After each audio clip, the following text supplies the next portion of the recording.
What is going on, everybody? Blazing here. Welcome back to another Raid Shadow Legends video. And today we are celebrating 6 years of Raid Shadow Legends. That is a big number. Raid has turned 6 years old. So I guess right now it's ready for first grade. But Plarium has asked us to do I guess, kind of a couple of questions. And we're going to be giving out some rewards. So let's get that out of the way first, right? The rewards are going to be 540 gems, an ancient shard, a legendary book, one rank 5 chicken, I believe 400 energy, 200 multi battles, an XP banner for like 3 days. So if you're interested in any of that stuff, all you got to do is answer one of the following questions, right? So I'm going to do the same thing. Here we go. So the first question they asked us is, how did it all begin? How did you start playing Raid Shadow Legends? So for me, it was, I was sitting at home, I was watching, or I was playing a game called DC Legends, which was another gacha game, a little more easier to acquire champions, right? So what they used to do is they would give you a daily login of like 5 fragments per champion, that at the end of the month you would be able to get him if you logged in every single day, and then you could use those fragments to upgrade that champion, which was kind of cool, right? But I remember I saw the commercial for Raid and I said, you know what, I might as well pick this up as my alt game. Like, it looked pretty cool, the graphics look good, and little did I know, 6 years later I made this my main game. And am I happy with that decision? Yeah. I might not be happy sometimes with the whole dynamic of Plarium, but I love the game. The next is, and this is a big juicy one, what kind of champion would you be in game if you could be one? And I had to think long and hard about this because, yeah, would I love to be a nuker, S tier champion, mythical? Of course. But is that what everybody would want and need? So I thought about it and I'm like, no. But I'm always a huge proponent of being able to have solo builds for dungeons, right? So here's what I would love. I would love to be in a Shadowkin faction, right? I think they have some of the best skins, right? I mean, you look at Harima, you got the demon head here, right? You look at, I'm not going to say ninja, but you look at Yumiko, like they've got some of like the best skins. And so I would go with Shadowkin faction. I would be forced because a lot of our starter champions are all magic, or a lot of the champions that they do give us are magic. So I would love to be a force champion, legendary, right? You know, and the skill kit's gonna, it's gonna matter because I feel like if I was an epic, I'd be too OP and I would get nerfed like Eurogrim. And then here's what I would think for a skill kit. So the A1, I'd kind of want something like our boy here, Selfurion, right? Gives us a little bit of a turn meter boost on the A1. I would love that for the whole team, right? My A2, I would want an increased speed, right? Maybe a slight turn meter boost, like a 10% turn meter boost, or maybe increased speed plus, let's say, a 15% heal, right? On the A3, and this would be my big money ability, I would want to place a HP burn and 2 5% poisons. That would make it absolutely insane for any sort of dungeon. You'd be able to use me in Dragon, you'd be able to use me in Spider, you'd be able to use me in Ice Golem. I think the only one you probably wouldn't be able to use me for would be Fire Knight, and Fire Knight I'm okay with. But everything else, I'd be perfect. And then my passive, I've always loved Vergis's passive, right? Vergis's passive right here places a shield buff on the champion for equal to 10% of their max HP for 2 turns when this champion loses 10% or more of their max HP in a single hit, right? And it books down to a 1-turn cooldown. Places a 15% continuous heal buff on this champion for 2 turns every time their HP drops below 50%.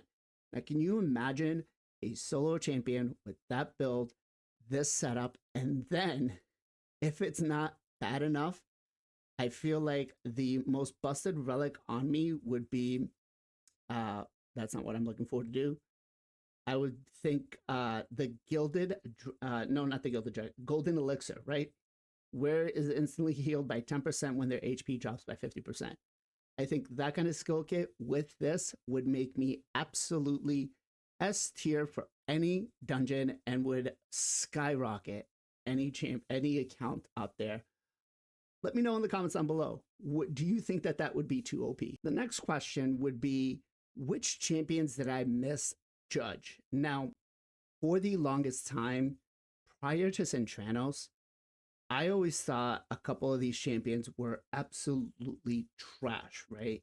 And one of them was our boy here, Oathbound. I did not learn the value of Oathbound between the freeze on the A1, decrease attack, and then the block active skills lockout until Centranos, when you got to go up against that double to Ross Marichka stage. This guy comes in clutch, right? I actually got a few for this. The next one would be Miss Rider Dythy. I was just like, oh, okay, cool, extra turn. But if built properly, I've got 2 on my main account. And I've got one built with a stun set and the other one built out pure nukage. Again, same stage with Oathbound. This guy puts in work. And then last but not least, a champ that I was just like, oh, okay, he looks all right. He's nothing crazy, was actually Siege Hulk. Man, this guy, I look at him and he looks like a beast, but he can nuke. Now, again, he's not legendary type nukage, but definitely a champion that I overlooked, right? I was just like, he's okay. I don't need to build him. And I built 2 on the main account. I was not regretting that. Next is my unpopular take, something that I feel is overlooked where you might not as well, but I've always been a huge fan of Jolton. Guys, Jolton on the A2 here attacks one enemy, has a 75% chance, books up to 100 of placing an HP burn for 4 turns. And that's on a 3-turn cooldown when fully booked. HP burn, depending on where you are, is very, very strong. I used them in a clan boss team. Didn't really do a lot, right? Didn't do crazy amounts of damage because his multipliers are kind of weak. But I paired him with Rathalos, and that was an easy 1-key team, right?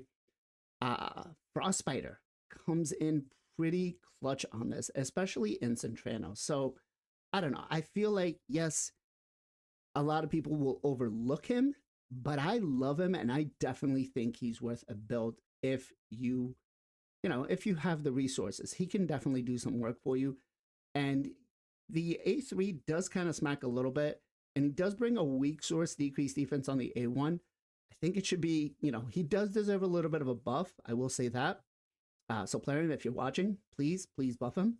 But Jolton is one of my favorite champions, and I think he's very underestimated. The one that got away, whether it was an event or a champion that you did not go for. For me, it's kind of a double-edged sword. The Krisk champion training, man, that event, I went hard. It was 350,000 points to come in for 2nd place, guys. 2nd place. That was an event that, man, I missed. I felt like I could have done more, but at some point, when was enough, right? Granted, I did eventually end up pulling a Krisk, so we do have him, but it was not from that. Now just imagine 350,000 champ training points.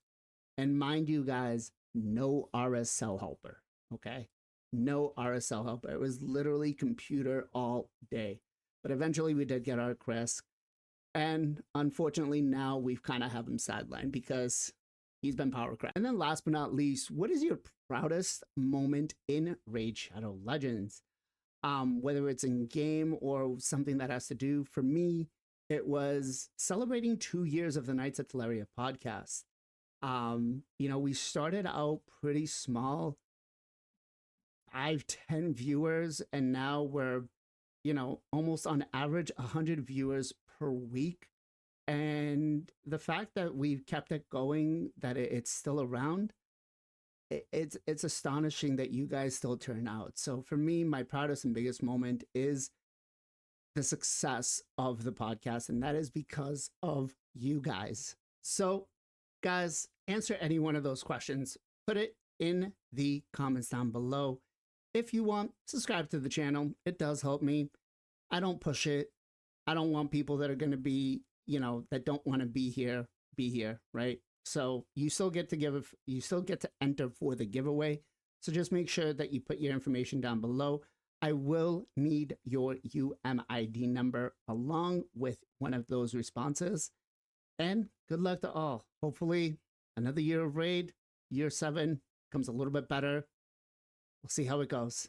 Join us every Sunday, 2 p.m. EST for the Knights of Teleria podcast, where we dive into the world of Raid Shadow Legends, discussing everything from free-to-play strategies to pay-to-win insight, and covering the journey from early to mid-game. Whether you're a newbie or a seasoned player, we have something for everyone. Don't miss out on the Knights of Teleria podcast, the only podcast for Raid Shadow Legends. As always, much love, much appreciation. Be safe, be well, be good to each other. We'll catch you guys next time.